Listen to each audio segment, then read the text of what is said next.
Hi guys, good morning, welcome back on Foma educational hub. इस lecture के अंदर हम लोग ऑप्टिक्स का एक टॉपिक स्टार्ट करेंगे जिसको बोलते हैं पोलराइजेशन, ध्रुवण। और यूनिवर्सिटी ऑफ राजस्थान के अकॉर्डिंग ये जो चैप्टर है ये यूनिट नंबर 3 है। एक्चुअल में यूनिवर्सिटी ऑफ राजस्थान के सिलेबस में यूनिट नंबर 3 है। बाकी जो कंटेंट है वो यूनिवर्सिटी ऑफ राजस्थान हो या किसी भी बाकी का यूनिवर्सिटी हो, कंटेंट सब में सेम ही है। Unit wise university of Rajasthan में 3, किसी और यूनिवर्सिटी में ये डिफरेंट हो सकता है। तो जो अपना टॉपिक है, एक सेकेंड, जो अपना टॉपिक है वो क्या है? पोलराइजेशन, ध्रुवण है। पोलराइजेशन चैप्टर का नाम है एक तरीके से, ध्रुवण।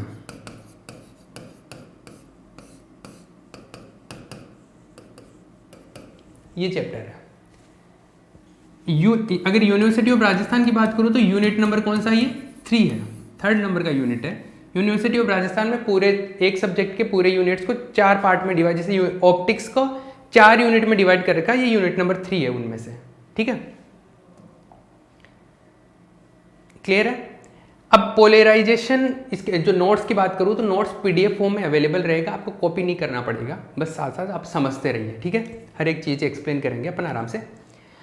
तो अब पोलराइजेशन क्या होता है, ध्रुवण का क्या मतलब है, कहाँ पर काम में आने वाला, क्या क्या इसमें कंसेप्ट है, क्या डेफिनेशन है, इन सारी चीज़ों के बारे में बात करेंगे। लेकिन एक मैं पहले ओवरव्यू बताता हूँ कि पोलराइजेशन का सिंपल सा मीनिंग क्या हो सकता है, या आप कहाँ पर इसको देखने को मिलता है आपको। जैसे ऐसा है कि पोलराइजेशन का सिंपल मतलब ऐसा है कि जैसे कोई लाइट आ रही है और उसका कुछ पार्ट हटा देता हूँ मैं, कुछ पार्ट तो हटा देता हूँ, कुछ पार्ट को आने देता हूँ। मतलब एक तरीके से क्या कर रहा हूँ, उसको फिल्टर कर रहा हूँ। लाइट को क्या कर रहा हूँ? फिल्टर कर रहा हूँ। कुछ पार्ट को आने देता हूँ, कुछ पार्ट को हटा देता हूँ। तो इस पार्ट को, कुछ लाइट को फिल्टर करने को हम लोग क्या बोलते हैं? पोलराइजेशन बोलते हैं, ध्रुवण बोलते हैं। ये सिंपल सा है, एग्जैक्ट मीनिंग ये नहीं है, सिंपल आप ये समझ सकते हो। तो लाइट को फिल्टर करने का काम जो है उसको बोलते हैं पोलराइजेशन। जैसे सिंपल सा अगर एग्जांपल बताऊं तो जैसे मैं कुछ विजुअल्स दिखाता हूं आपको, वहां से आपको समझ में आएगा। जैसे ग्लास होता है, जैसे आप चश्मा पहनते हो तो चश्मे के अंदर से कुछ लाइट आती है, तो हो सकता है कि जैसे आप सूरज को देख रहे हो तो चश्मे के बिना देखोगे तो आप देख नहीं पाओगे, लेकिन चश्मे के साथ में देखोगे तो आप अच्छे से देख पाते हो, क्योंकि उसमें से कुछ लाइट हट जाती है। इसका मतलब ये क्या कर रहा है, उस लाइट का पोलराइजेशन कर देता है, ध्रुवण कर देता है, मतलब कुछ पार्ट को हटा देता है। जैसे क्रिकेटर्स होते हैं तो डे नाइट मैच होते हैं, तो नाइट के जो मैचेस होते हैं उनमें जो लाइट्स काफ़ी ज़्यादा रहते हैं, तो जब बॉल मान लो ऊपर कहीं पे कैच करने के लिए उछल रहा है, तो जब आप कैच करने जाते हो तो आप बॉल को जब देखते हो तो लाइट भी आंखों पे आता है बहुत ज़्यादा। तो उस लाइट को हटाने के लिए आंखों पे चश्मे पहनते हैं वो। ऐसा नहीं है, फैशन के भी चश्मे आते हैं, लेकिन वो वाले चश्मे भी यूज करते हैं। तो वो होते हैं, या जब रात में हम लोग गाड़ी चलाते हैं तो वहाँ पर भी जैसे सामने से कोई गाड़ी आ रही है, उसकी लाइट अपनी आंखों पे इतनी ना जाए कि हम लोग कुछ देख ही नहीं पाए, तो उसके लिए हम लोग चश्मा पहनते हैं, ताकि वो जो लाइट आए उसको हम लोग हटा सके। तो अपनी जो आंखों के अंदर जो चश्मे लगाते हैं हम लोग आंखों पे, वो चश्मे के अंदर जो लेंस होते हैं वो एक तरीके से जो ग्लास लगे होते हैं वो किस तरीके से होते हैं? पोलराइजर का काम करते हैं, मतलब ध्रुवण करने का काम करते हैं। ठीक है, ये सिंपल सा कंसेप्ट है। तो मैंने जो एग्जांपल्स बताए एक बहुत जगह पे काम में आते हैं, जैसे और कहीं पे भी, जैसे मैं कुछ और चीज़ें बता देता हूँ। जैसे इससे ये देख रहे हैं हम लोग कि इसका क्या इफेक्ट आ रहा है। एक चश्मा दिखाया गया है, तो इसके बिना और चश्मे के साथ में तो इफेक्ट आ रहा है चीज़ों पे देखने पे। तो पोलराइजेशन का इफेक्ट किस तरीके से चीज़ें अपने को डिफरेंट जगह पे देखने को मिलता है, ये चीज़ शो की गई है। ठीक है, इसके अलावा जैसे आपने सूर्य ग्रहण या चंद्र ग्रहण के टाइम पे चीज़ें देखी, क्योंकि सूर्य ग्रहण पर हम देखते हैं तो आंखों से हम लोग देख नहीं पाते, क्योंकि उसकी इंटेंसिटी, तीव्रता इतनी ज़्यादा रोशनी आती है कि हम देख नहीं पाते सही से। तो हम लोग चश्मा लगा के देख पाते हैं उसको, तो चश्मे से हम लोग देख पाते हैं, या जैसे कि स्पेशल ग्लास यूज करके हम लोग उस चीज़ को देख पाते हैं। तो ये तो एक कुछ एग्जाम्पल्स हुए कि किस तरीके से हम लोग पोलराइजेशन का यूज कर रहे हैं। लेकिन अब अगर हम बात करें कि पोलराइजेशन का एक्चुअल में क्या मीनिंग है, डेफिनेशन क्या है, क्या क्या हम पढ़ने वाले हैं, क्या चीज़ें आने वाली हैं, उसके बारे में बात करते हैं। ये तो सिंपल समझने के, अंडरस्टैंडिंग पॉइंट ऑफ व्यू से कंसेप्ट हो गया। अभी लिखने के पॉइंट ऑफ व्यू से, या क्या एग्जाम में किस तरीके से था, उस पॉइंट ऑफ व्यू से पढ़ते हैं हम लोग। तो देखिए, ये यूनिट नंबर 3 है। अगर मैं बात करूं, जैसे लाइट है, नॉर्मल लाइट है, कोई भी लाइट है, मैं तरंग की बात करता हूं सबसे पहले। हम ऑप्टिक्स में जो आपके टॉपिक है, जैसे एक तो है विवर्तन जिसको बोलते हैं डाइफ्रेक्शन, एक है व्यतिकरण जिसको बोलते हैं इंटरफेरेंस, एक है पोलराइजेशन ध्रुवण, इस टाइप के टॉपिक है। और ये जो टॉपिक है, ये टॉपिक प्रकाश को तरंग मानकर, लाइट को वेव नेचर का मान के एक्सप्लेन किए गए हैं। ये जो सारे कंसेप्ट है, जैसे लाइट को दो तरीके का माना जाता है, लाइट का ड्वेल नेचर होता है, द्वैत प्रकृति होती है, कण भी होता है और तरंग भी होता है।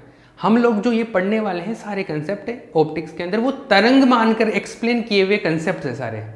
ये जो सारी घटनाएं हैं, व्यतिकरण, विवर्तन, डाइफ्रेक्शन, इंटरफेरेंस, ध्रुवण, पोलराइजेशन, ये सारी प्रकाश को, लाइट को तरंग मानकर जो एक्सप्लेनेशन दिए गए हैं उनका रिजल्ट है ये। तो हम लोग यहाँ पर जो लाइट को मानेंगे वो हम क्या मानेंगे? तरंग मानेंगे। क्या? वेव। और जब लाइट को तरंग मान रहे, इसका मतलब क्या होता है समझते हो? जैसे मान लो कि एक लाइट, एक तरंग है नॉर्मल, जैसे एक रस्सी है ना, रस्सी मान लो, या मान लो पानी पे कोई वेव जा रही है, पानी पे आपने ऐसे टिप कर दिया तो पानी पे से वेव जाएगी, है ना।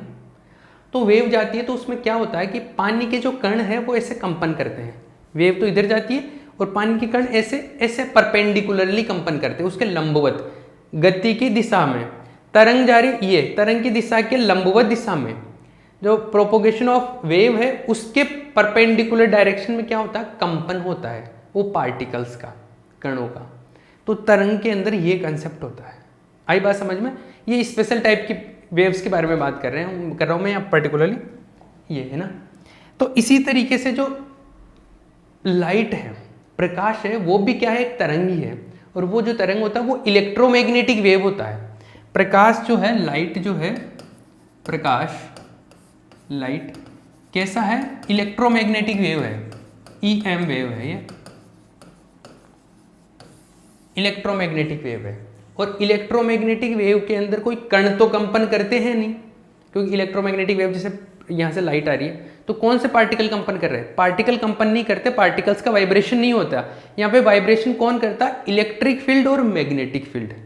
मतलब कोई अगर लाइट आ रही है तो उसके साथ में इलेक्ट्रिक फील्ड और मैग्नेटिक फील्ड भी रहता है, और वो इलेक्ट्रिक फील्ड और मैग्नेटिक फील्ड का कंपन होता है। वहाँ पे वाइब्रेशन जो होता है इलेक्ट्रिक फील्ड और मैग्नेटिक फील्ड का होता है। आई बात समझ में?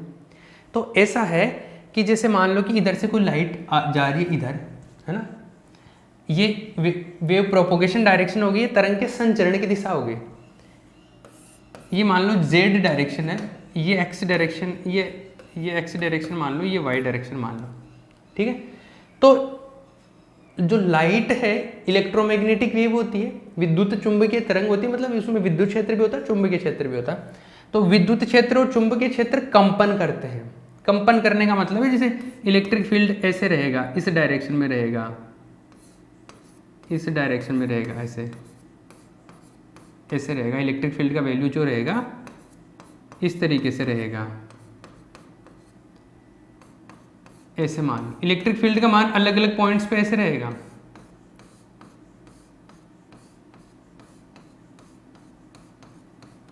मतलब इलेक्ट्रिक फील्ड का इस पॉइंट पर वैल्यू ये रहेगा, इस पॉइंट पे वैल्यू इतना रहेगा, इस पॉइंट पे वैल्यू इतना रहेगा। जैसे अलग अलग वैल्यू रहेगा इलेक्ट्रिक फील्ड का, विद्युत क्षेत्र का अलग अलग मान रहेगा।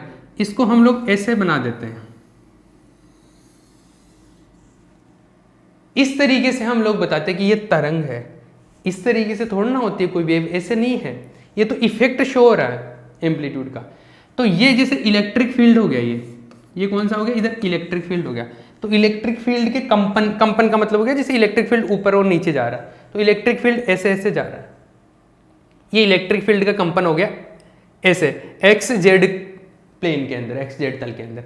उसी तरीके से यहाँ पे मैग्नेटिक फील्ड का भी कंपन होता है, जो विद्युत जो चुंबकीय क्षेत्र होता है उसका भी कंपन होता है। वो जो होता है वो इसके परपेंडिकुलर होता है। जो इलेक्ट्रिक फील्ड होता है इसके भी लंबवत होता है, इसके भी लंबवत होता है, चलने की दिशा के भी लंबवत। ये पढ़ा होगा बचपन में कभी, ये इन दोनों के परपेंडिकुलर होता है। कुछ इस तरीके से बना देते हैं इसको,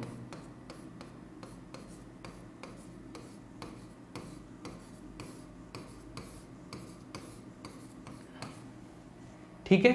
मतलब ये जो इसका प्लेन है जैसे ऐसा है, तो इस ये जो मैग्नेटिक फील्ड है, ये मैग्नेटिक फील्ड का प्लेन ऐसे हो गया, ये ऐसे हो गया प्लेन, ये ऐसे हो गया, और चलने की दिशा ये, तीनों परपेंडिकुलर होता है। मतलब इलेक्ट्रिक फील्ड मैग्नेटिक फील्ड के परपेंडिकुलर होता है, और ये दोनों ही परपेंडिकुलर होता है इस जेड डायरेक्शन के। आगे बात समझ में? ये तो विद्युत चुंबकीय तरंगों का एक एग्जाम्पल है।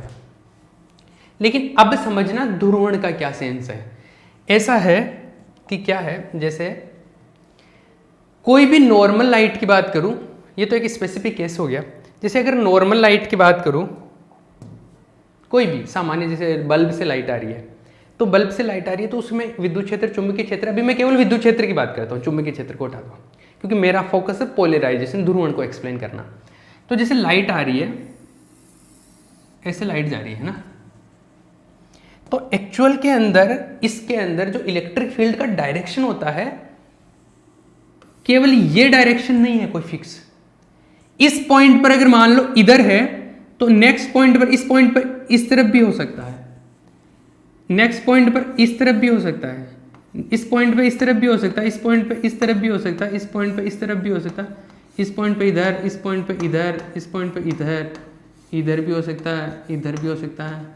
ये लो, मतलब क्या है, रेंडम है, कोई फिक्स नहीं है, डायरेक्शन इसकी फिक्स नहीं है। किसी भी, कोई भी रेंडम डायरेक्शन में, कोई भी यादृच्छिक अपनी मन मर्जी से किसी भी दिशा के अंदर इलेक्ट्रिक फील्ड जा रहा है।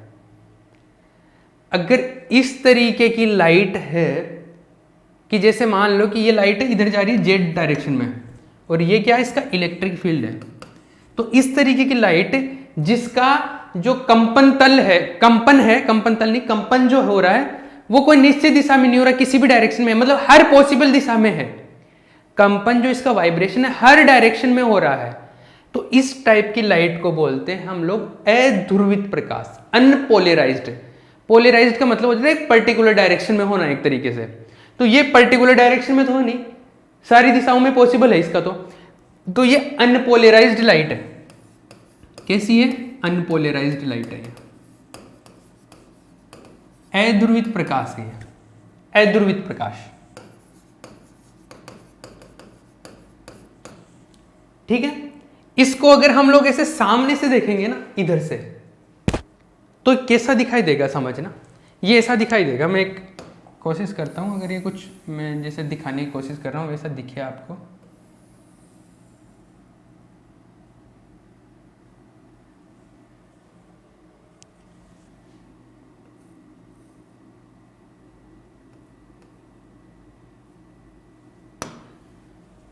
ये जो है ये सही से दिख नहीं पाया, वरना जब सामने से हम लोग देखते हैं इसी चीज को, उधर से जैसे ये सारी चीजें हो रही थी, उधर सामने से हम लोग देखते तो ये ऐसा दिखता अपने को, मतलब ऊपर की तरफ भी कंपन है, नीचे की तरफ भी है, इधर भी है, इधर भी है, इधर भी है, इधर भी है, इधर है, इधर, हर डायरेक्शन में है।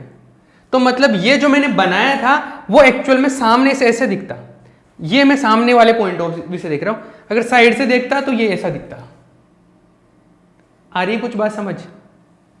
तो ये साइड से ऐसा दिखता जैसे पहले बनाया था, और सामने ऐसे ऐसे दिखता। तो अध्रुवित प्रकाश को हम लोग इस तरीके से बनाते हैं, अनपोलराइज्ड लाइट है वो, उसको ऐसे बनाते हैं हम लोग कि हर डायरेक्शन में क्या होता है, इसके कंपन होते हैं, वाइब्रेशन हर पॉसिबल डायरेक्शन में अगर होता है तो उसको बोलते हैं अनपोलराइज्ड लाइट, वो होता है अध्रुवित प्रकाश। ये समझ आई बात? ये है अनपोलराइज्ड लाइट, हम लोग इसको ऐसे बनाते हैं। क्लियर है?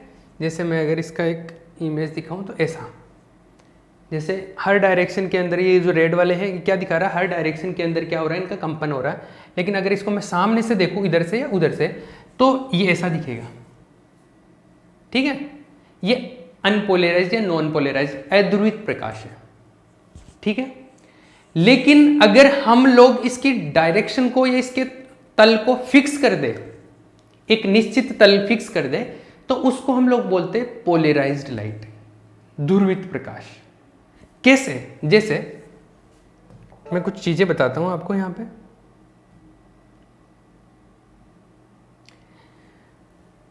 अगर हम लोग ऐसा कर दे, एक सेकेंड,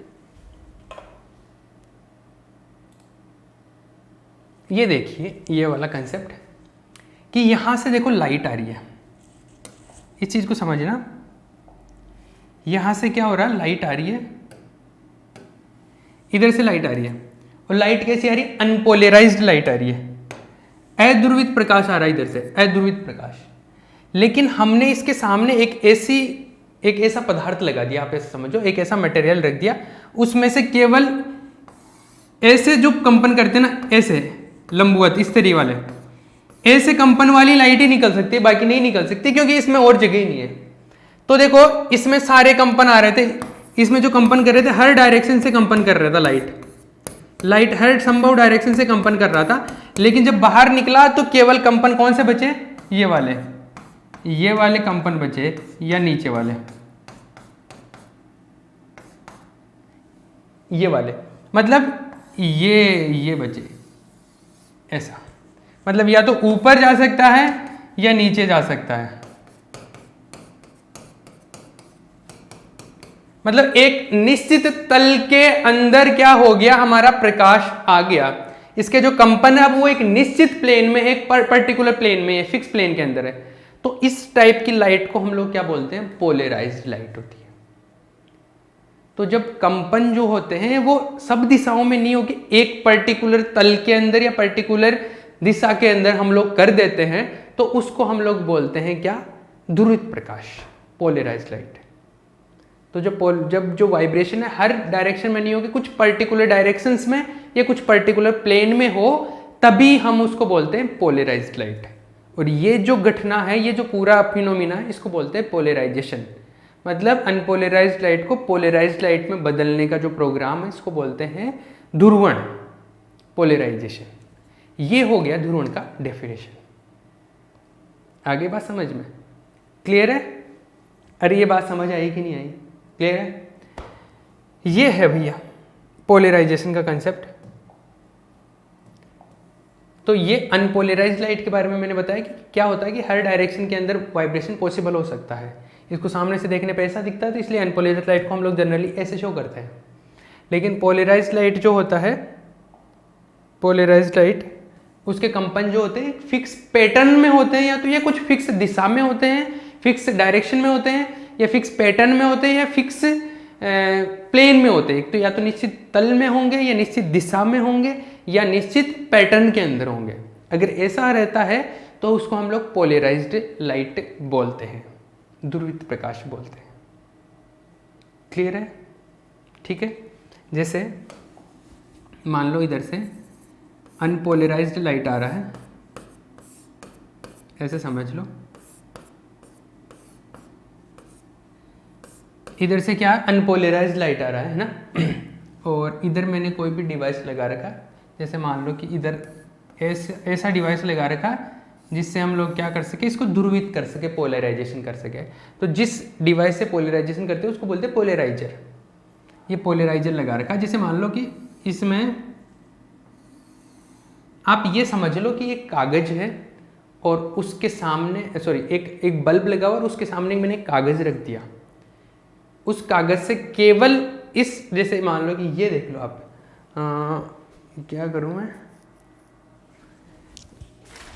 आप ये समझो कि जैसे मान लो कि ये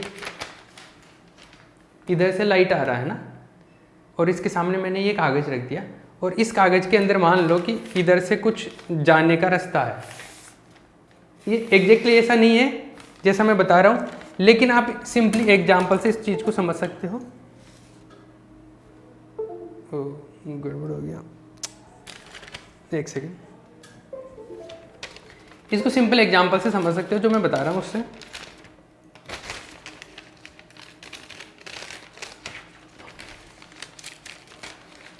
ऐसे विजिबिलिटी ठीक है ना? एक सेकेंड, क्लियर दिख रहा है क्या आपको? एक सेकेंड। ठीक है।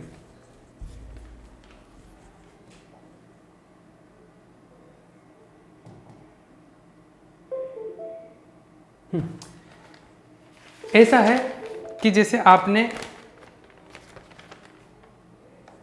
इधर से एक लाइट सोर्स ले रखा है, मान लो इधर से बल्ब जला रखा है ना, और सामने ये पेपर रख दिया। अब इस पेपर के अंदर जैसे मैंने ये कि स्लिट बना दिया, एक रास्ता बना दिया छोटा सा, है ना, एक छोटा सा स्लिट बना दिया, तो जो लाइट जाएगी इधर से, जो सारे कंपन, ऐसे भी कंपन है, ऐसे भी कंपन है, लेकिन इससे जब पास होगा तो वो कौन से कंपन पास होंगे? केवल ये इस टाइप से, जो इस टाइप के कंपन आएंगे वो वाले पास होंगे, बाकी के इससे जो और वाइब्रेशन है वो वाले वाइब्रेशन पास नहीं होंगे। तो एक फिक्स पैटर्न या फिक्स तल वाले, जो फिक्स प्लेन के अंदर जो वाइब्रेशन है वो ही आ पाएंगे। तो इससे क्या हो जाता है, इसका क्या हो गया, पोलराइजेशन हो गया। ठीक है, तो मैं यहाँ पे यही बता रहा था कि जैसे मान लो कि क्या है,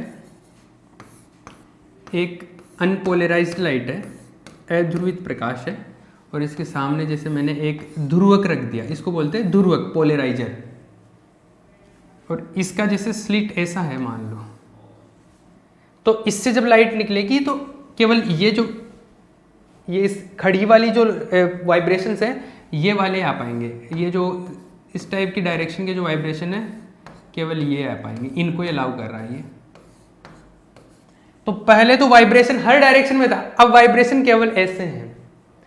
तो इस टाइप से होता है, तो इसको हम लोग क्या बोल रहे हैं, हम लोग ये ध्रुवित प्रकाश है एक तरीके से। ये कैसा आ गया, ध्रुवित प्रकाश, ये पोलराइज्ड लाइट है। ये सारी समझने के हिसाब से बता रहा हूँ, अभी छोटी छोटी चीजें, वैसे ये 12th स्टैंडर्ड में पढ़ चुके हैं, आपके सिलेबस में इसका एडवांस पोर्शन है, अभी आ जाएगा, ये यहाँ से स्टार्ट हो गया, ध्रुवण की डेफिनेशन से चालू हो गया। ठीक है, नोट्स में लिखा हुआ है। तो ये ऐसा क्या आ गया, ये ध्रुवित प्रकाश हो गया, ये पोलराइज्ड लाइट हो गया। क्लियर है, ये पोलराइज्ड लाइट हो गया। तो जैसे मान लो कि ये लाइट जा रही है इधर इस डायरेक्शन में, ये जेड डायरेक्शन है ना, और मान लो कि ये जो डायरेक्शन है ये मान लो कौन सी डायरेक्शन, एक्स डायरेक्शन मान लेता हूं। तो जो कंपन हो रहा है, कंपन, वाइब्रेशन कौन सी डायरेक्शन, कौन से तल में हो रहा है, कौन से प्लेन में वाइब्रेशन हो रहा है, एक्स और जेड दोनों डायरेक्शन आ रही है ना इसके अंदर। जो कंपन हो रहा है वो कौन से प्लेन में हो रहा है, एक्स जेड प्लेन के अंदर हो रहा है, एक्स जेड तल में कंपन हो रहा है। तो जिस तल के अंदर कंपन होता है उसको बोलते हैं कंपन तल। जिस प्लेन में वाइब्रेशन हो रहा है उस प्लेन को बोलते हैं वाइब्रेशनल प्लेन। तो ये जो वाइब्रेशनल प्लेन है ये एक्स जेड। तो पहले तो हम लोगों ने पोलराइजेशन का डेफिनेशन देख लिया, ये कंपन तल का डेफिनेशन हो गया एक तरीके से, कंपन तल, वाइब्रेशनल प्लेन, वाइब्रेशनल प्लेन। जिस प्लेन में कंपन हो रहा है, जिस प्लेन में, जिस तल में वाइब्रेशन हो रहा है उस प्लेन को क्या बोलते हैं, वाइब्रेशनल प्लेन। ये हो गया। और इस वाइब्रेशनल प्लेन के परपेंडिकुलर जो प्लेन होता है, इस तल के जो लंबवत तल है उसको बोलते हैं ध्रुवण तल, उसको बोलते हैं पोलराइजेशन प्लेन। ध्रुवण तल की बात कर रहा हूं मैं, पोलराइजेशन प्लेन, पोलराइजेशन प्लेन। जैसे एक्स जेड है, ये तो वाइब्रेशन हो रहा है, क्योंकि एक्स में वाइब्रेशन हो रहा है और जेड में जा रहा है, तो ये एक्स जेड प्लेन हो गया, ये तो वाइब्रेशनल प्लेन हो गया, तो कंपन तल हो गया। इसके जो लंबवत प्लेन है, इसके जो परपेंडिकुलर प्लेन है ये वाला, ये जैसे ये अगर मैं मान लूं ये वाई डायरेक्शन है, ये वाई है, तो इसके परपेंडिकुलर प्लेन कौन सा हो गया, वाई जेड। अरे एक्स जेड के परपेंडिकुलर कौन सा होगा, वाई जेड हो गया ना। तो वाई जेड प्लेन में ये ऐसा हो गया, जैसे ये एक्स जेड तो ऐसा हो गया, ठीक है, इसके परपेंडिकुलर ऐसा, ठीक है, इसके परपेंडिकुलर वाई जेड प्लेन हो गया। तो वाई जेड प्लेन जो है वो कैसा हो गया, उसको बोलेंगे हम लोग ध्रुवण तल, उसको बोलेंगे पोलराइजेशन प्लेन। दोनों चीजें क्लियर होगी, उसको क्या बोल रहे हैं, पोलराइजेशन प्लेन, ध्रुवण तल। जैसे अगर सिंपल से अगर हम लोग यहाँ पे, अगर मैंने एक एग्जांपल दिया था पहले इलेक्ट्रोमैग्नेटिक वेव का,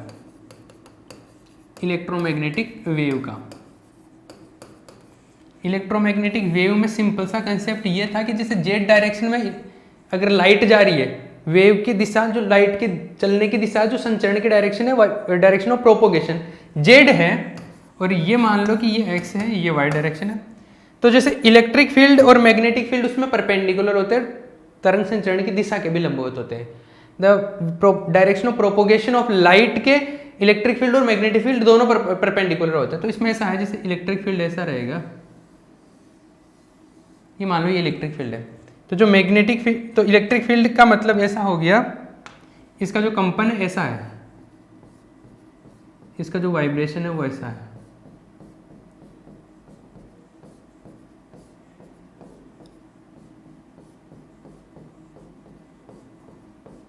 ऐसा है इसका वाइब्रेशन। कौन से प्लेन में हुआ? एक्स जेड प्लेन में वाइब्रेशन हो गया ना, तो इसका वाइब्रेशन कहां पे हुआ? एक्स जेड प्लेन में। तो इसका वाइब्रेशनल प्लेन, इसका जो कंपन तल है वो एक्स जेड प्लेन है, एक्स जेड तल है। और इसके जो लंबवत रहेगा वाई जेड वाला, वो ध्रुवण तल हो गया। वो कैसा हो गया? पोलराइजेशन प्लेन हो गया, इसके परपेंडिकुलर वाला प्लेन। Got it? और इसके परपेंडिकुलर, जैसे ये तो इलेक्ट्रिक फील्ड मान लो, अगर हम लोग इसको इलेक्ट्रिक फील्ड से रिप्रेजेंट कर दें तो इसके परपेंडिकुलर डायरेक्शन में मैग्नेटिक फील्ड आता है। तो मैग्नेटिक फील्ड को जैसे ये, इसको मैं थोड़ा सा बनाता हूँ,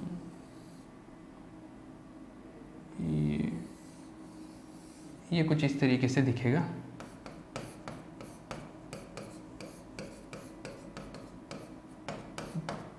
थ्री डी में बनता है ये। तो ये तो है एक्स जेड प्लेन में, इसके जो कंपन है वो एक्स जेड प्लेन में हो गया। और इसका मैग्नेटिक फील्ड का जो कंपन है, मैग्नेटिक फील्ड का जो कंपन है वो वाई जेड प्लेन में होता है। ठीक है? तो अगर इलेक्ट्रिक फील्ड के सेंस में बात करें, विद्युत क्षेत्र के संदर्भ में बात करें, विद्युत क्षेत्र के इलेक्ट्रिक फील्ड के संदर्भ में बात करें, तो इलेक्ट्रिक फील्ड का जो कंपन है, इलेक्ट्रिक फील्ड का जो वाइब्रेशन है कौन से में? एक्स जेड में। तो इलेक्ट्रिक फील्ड के सेंस में एक्स जेड प्लेन कैसा हो गया? कंपन तल हो गया, ये वाइब्रेशनल प्लेन हो गया।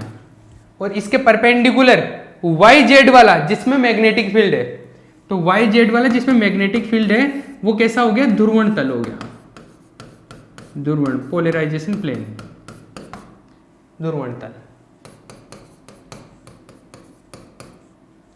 मैग्नेटिक फील्ड वाला। ये इतनी बात समझ आई कि नहीं आई? ये सारी चीजें हैं। अभी मैं एक बार इसको थोड़ा सा समराइज कर देता हूँ, 2 मिनट और बचे हैं। इसको मैंने जो भी पूरा पढ़ा है इसके बारे में एक बार मैं समराइज करता हूँ। देखो क्या है, जो नॉर्मल लाइट आ रही है वो अनपोलराइज्ड लाइट है, वो अध्रुवित प्रकाश है। अध्रुवित प्रकाश का मतलब ये है कि उसका, जैसे मान लो इलेक्ट्रिक फील्ड के सेंस में बात करें तो उसके इलेक्ट्रिक फील्ड का जो कंपन है, वो वाइब्रेशन है, हर डायरेक्शन में है। कोई पर्टिकुलर पैटर्न नहीं है उसका, पर्टिकुलर प्लेन भी नहीं है, पर्टिकुलर डायरेक्शन भी नहीं है, हर डायरेक्शन में पॉसिबल है। और उसको हम लोग इस तरीके से बनाते हैं। कैसे बनाते हैं? हम लोग उसको बनाते हैं इस तरीके से, ऐसे। ठीक है? ये अनपोलराइज्ड लाइट होती है, अध्रुवित प्रकाश होता है। लेकिन इसको हम लोग कोई ना कोई डिवाइस लगा के अगर उसके कंपन एक निश्चित पैटर्न में कर दे, एक पर्टिकुलर फिक्स पैटर्न में कर दे, या फिक्स डायरेक्शन में कर दे, या फिक्स प्लेन में कर दे, तो वो पोलराइज्ड लाइट कहलाने लगती है। तो जब लाइट के कंपन हर दिशा में नहीं होगी, निश्चित पर्टिकुलर डायरेक्शंस में होते हैं, तो उसको हम बोलते हैं ध्रुवित प्रकाश। और इस घटना को, इस फिनोमिना को हम बोलते हैं पोलराइजेशन, ध्रुवण। आई बात समझ? इसके बाद में हमने 2 डेफिनेशन पढ़ी, कंपन तल की और ध्रुवण तल की, वाइब्रेशनल प्लेन की और पोलराइजेशन प्लेन की। जिस प्लेन में वाइब्रेशन हो रहे हैं, जिस प्लेन में कंपन हो रहे हैं, जैसे यहाँ पे एक्स और जेड, एक्स जेड प्लेन में कंपन हो रहा है, मतलब एक्स में तो वाइब्रेशंस है, तो ये एक्स जेड प्लेन हो गया। एक्स जेड प्लेन में वाइब्रेशन हो रहे, कंपन एक्स जेड प्लेन में, तो ये कैसा हो गया? इसको बोलेंगे कंपन तल, वाइब्रेशनल प्लेन। और इसके जो परपेंडिकुलर रहेगा उसको बोलेंगे हम लोग ध्रुवण तल, उसको बोलेंगे पोलराइजेशन प्लेन। तो इसके परपेंडिकुलर कौन सा हो गया? Y z. तो वाई जेड क्या हो गया? ध्रुवण तल हो गया, पोलराइजेशन प्लेन हो गया। और इसका एग्जाम्पल हमने इलेक्ट्रोमैग्नेटिक वेव से इस तरीके से दिया था कि अगर मान लो एक विद्युत चुम्बकीय तरंग है, वो जेड डायरेक्शन में जा रही है, तो electric field x z plane में वाइब्रेट कर रहा है, तो x z plane electric field के सेंस में कंपन तल हो गया, वाइब्रेशनल। और इसके परपेंडिकुलर डायरेक्शन में जो वाई जेड प्लेन है, जिसमें मैग्नेटिक फील्ड रहेगा, वो कैसा हो गया? ध्रुवण तल हो गया, वो वाइब्रेशन, वो पोलराइजेशन प्लेन हो गया। ठीक है? ये 3 एक तरीके से डेफिनेशन होंगे। अब नेक्स्ट लेक्चर के अंदर हम लोग इसका मैथमेटिकल इंटरप्रिटेशन देखेंगे, मैथमेटिकल डेरिवेशन करेंगे। ठीक है? ये कुछ चीज़ें इसमें मैंने बेसिक आइडिया बताया था जो 12th स्टैंडर्ड में आप पढ़ के आए थे। बाकी चीज़ें हम लोग नेक्स्ट लेक्चर के अंदर कंटिन्यू करेंगे। ठीक है?